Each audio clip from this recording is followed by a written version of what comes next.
Hello everyone out there! This is my review of Bioshock Infinite Burial at Sea Part 1. Now, before I get into this, there might be spoilers for the original Bioshock and for Bioshock Infinite. Be sure to play those games first before you play this DLC. Also, this is only obviously this is just for Part 1.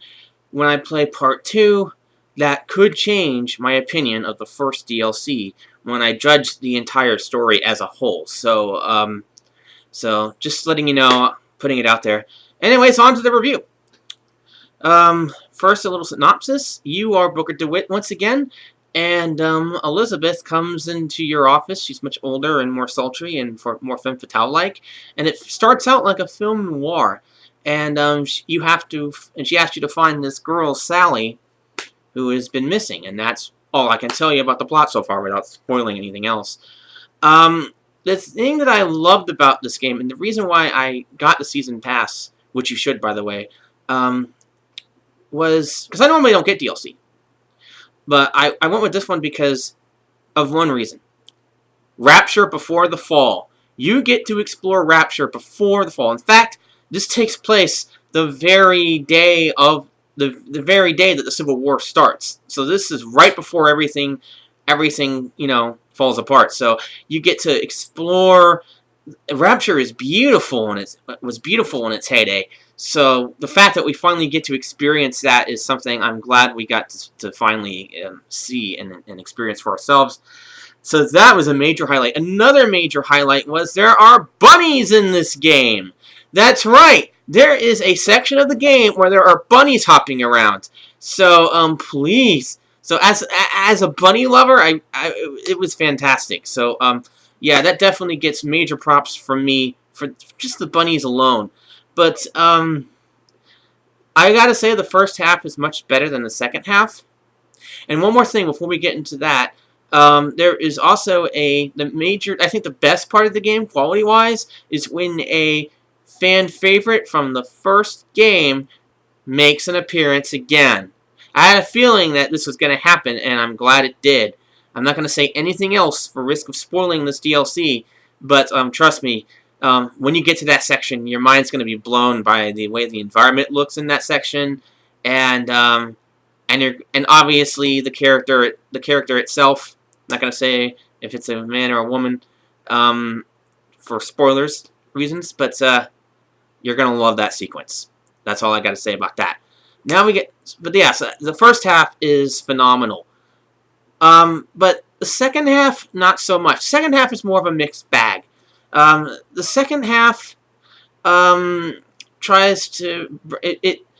The ammo is scarce this time around. Now, a lot of people have said that the ammo was scarce in the original Bioshock, and that might have been true in the higher difficulties, but on easy, scarcity was not a problem.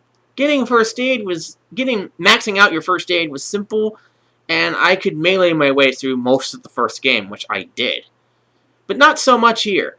And although I don't like difficult games, and I didn't really like it as much, I do appreciate the fact that they added that it felt like they added a new gameplay mechanic to the gameplay, and I do appreciate that, and I know a lot of people will definitely dig that. The resource management gameplay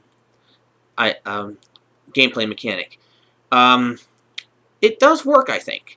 But what doesn't work are the infinite mechanics that made its way into Rapture, such as the skyhook, or jumping up in the air. The reason why those are set up like that was because Columbia is a city in the sky, so having skylines is awesome there. But it doesn't really make sense to have skylines in Rapture under the ocean. It just doesn't. I just don't get that. Another problem is that, like Infinite, there's music going on when there's splicers. Whenever the splicers see you, there's this pumped up action music going on, and it takes away from what's supposed to be a creepy part of the game. So the game fails to recapture the horror element, the creep factor of the original game. Let's see. What I did like, though, was they got rid of this Halo crap with the guns, and you were able to carry as many guns as you want, although you weren't able to carry very much. I didn't get to try out the new gun for some reason. I just couldn't find it. but I heard it's really good. But the fact that you get to use all your guns and not not have to worry about having just two was a welcome change for me. So thank you for that. Um, also, let's see, what else am I going? I'm trying to think because there's a lot I need to say on this. There was something else I didn't like, and I'm trying to think of what it is. I wish I could pause this video, but I can't for some reason. Also, I'm going to talk about the ending for a bit. Not going to spoil it, but the ending is very similar to Infinite, but more confusing, especially if you've played Infinite. Can't really say too much about it, so it didn't really have the same impact. And also, the DLC itself is pretty short. Now, granted, it's just part one of a two-parter, so I can't really criticize the length too much. But I will say this: it's a little too short to pay $15 for it by itself. So I would highly recommend you get the season pass if you decide to play this, because then you get part 1 and 2 for under 20 bucks. So that's what I would go with, seriously, because otherwise you're going to be paying like twice as you're going to be like paying like $24 or something like that. Whatever 15 times 2 is for both parts, and it's just smarter to go with the season pass. Let's see, and also they dropped the film noir thing. They started out with this film noir thing, but it turns out just to be a setup, and it kind of goes away. Also, yeah, here's another criticism I have. There aren't enough audio logs. I love audio logs. It's one of my favorite things about Bioshock, and they really underused them here. So yeah, I didn't really care too much for that. So overall, I think this is a mixed bag. I would say pick this up if you get the season pass and get both parts. And like I said, my opinion of part 1 could change after playing part 2 when I judge the story as a whole. But part 1 in and of itself, I would not recommend you get on your own. Get the season pass, and then get part 1 and play part 2 and hopefully part 2 will be better.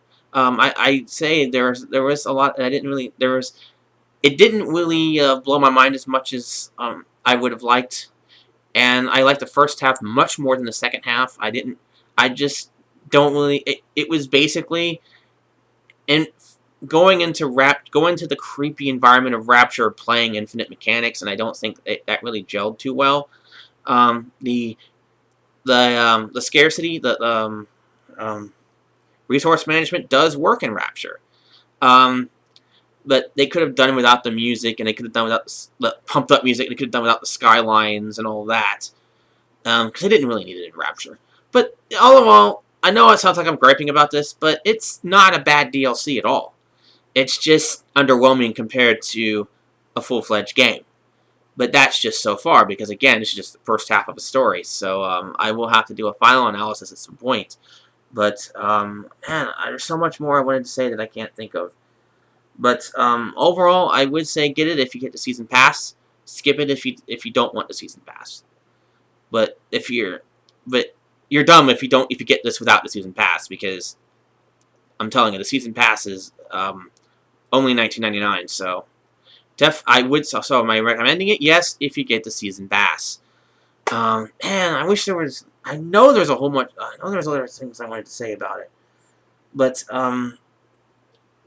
yeah, story wasn't bad, but so far, but it did feel a little bit underwhelming. I was expecting a bit more, but really exploring Rapture before the fall was definitely worth it. I couldn't refuse, and you shouldn't either.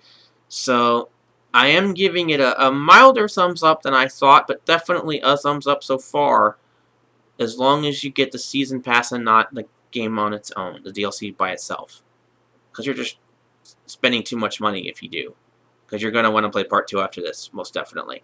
Hopefully that part 2 will clear up the confusion I had with the ending for part 1. And hopefully overall this will be another masterpiece by Ken Levine. So maybe the fact that it's a little short and underwhelming is simply because it's a two-parter and we just haven't seen it all yet. So again, this is not a true final score. But so far, so good, I guess. Not as a little disappointing, but still I enjoyed it overall. Especially the first half was definitely worth it. Like I said, the section that I talked about earlier with a old favorite is obviously the highlight and worth experiencing, and of course the bunnies are adorable in this. So definitely enjoy those as well. Anyways, that's it for my review, and I'm sorry if I forgot any other details that I wanted to mention. And I will see you all in my next video. And a shout out to Superjumpreviews for supporting my channel. Thank you so much. And check out his videos if you're interested in getting a Vita, because he does a lot of Vita reviews. Because if you're interested in the Vita and you're not sure what game to get, he's a good channel to subscribe to for that. And also, he just got a PS4, and so far he hasn't had problems. And I'm hoping that he still will not have problems, because I'm kind of concerned about that. If anybody, let me know. And if you guys have a PS4, let me know how it's working for you. You know, anybody, if you have a PS4, tell me how it's working. Let me know how it is, because I'm concerned about some of the issues that have been reported. Hopefully, I'm hoping that it's just a minor thing, that it's not as widespread. But just let me know about that as well. Anyways, I will talk to you guys next time, and that's all I gotta say. So, goodbye, everyone, for now.